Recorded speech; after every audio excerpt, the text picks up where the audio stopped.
he goes home and says, Mom, I can't see out of my right eye or left eye. Oh, dear. And so she looks at it and says, I can see blood, so I'm going to have to call a doctor. So. Well, I had been reading this book about praising the Lord in all things. And so I remembered that. And everything I read, I would try to put into practice. And so I started praising the Lord. I said, God, I know that you didn't cause this, but I just want to praise you in this. And thank you. And I know good will come through this. And that's what I was doing. Yeah, awesome. And I had such peace. Peace. So she'd arranged to take him to the doctor's office. It's kind of like Olathe Medical Center, the hospital, and then the doctor's office is right next to it. Okay. I worked in Pasadena. She lived in Sagemont area, the south part of Houston. We both lived there. We lived there. But anyway, she was home and I was at work. Okay. And the hospital was in between. Okay. Okay. So we agreed to meet there. Glad you clarified. To meet there. Do you have the tape recorder? Yeah, we're taping this right now.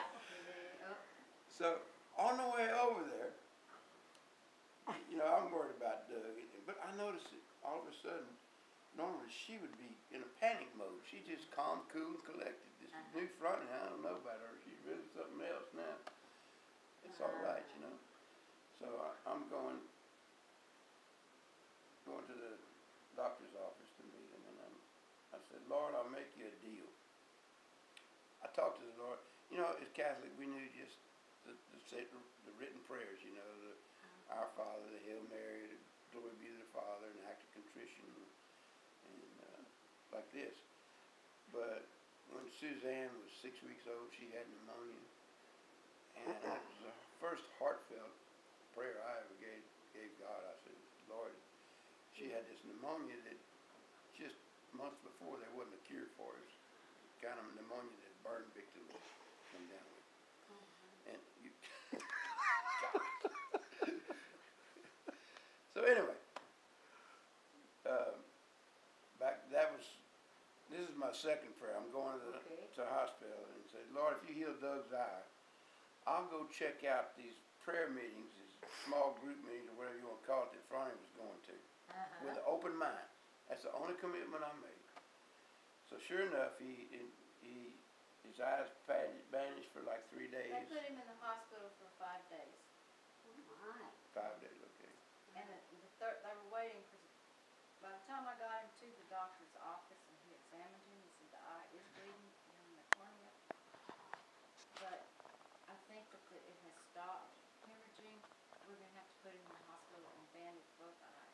So I had to feed him and everything during that time. But he said usually if it will start hemorrhaging again, it'll be on the 3rd day. So that's what we were praying, that it would just stop. Yeah. And it did.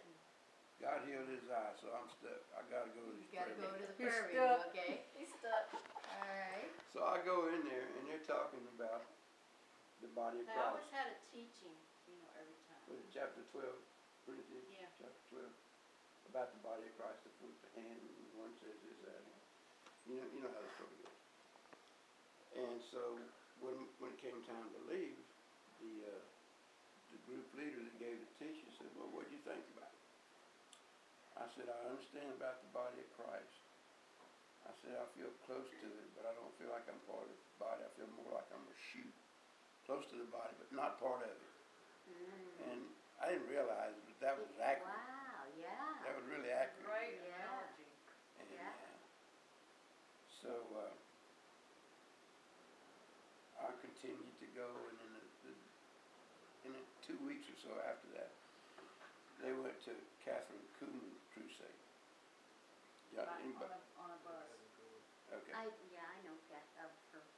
Yeah, it was at the Coliseum And in Houston. I have never seen the power of God since then like I did that night. I mean, She was she prayed and fasted all the time, and she and God were just tight. there was tremendous healing. And she had, I remember, a word of knowledge. Well, she acknowledged one guy, it was a Captain Revere from Houston, the police chief. It was healed of cancer. They only gave him a short time to live, and this was 2 years earlier, and he was been totally healed. And another guy had gone up for his hearing and came back with tears in his eyes, and I knew he was touched, you know. And then, so at the end, she gave this altar call where everybody, it seemed like everybody, a whole ton of us, came Kind up. of like a Billy Graham crusade. Yeah, kind of like that, you know. And I accepted Jesus, and that was my story. But it never was a. Franny's had these not just emotional, but physical feelings in her body, you know. Mhm. And That's why we sisters, huh? Because we know. We Yeah.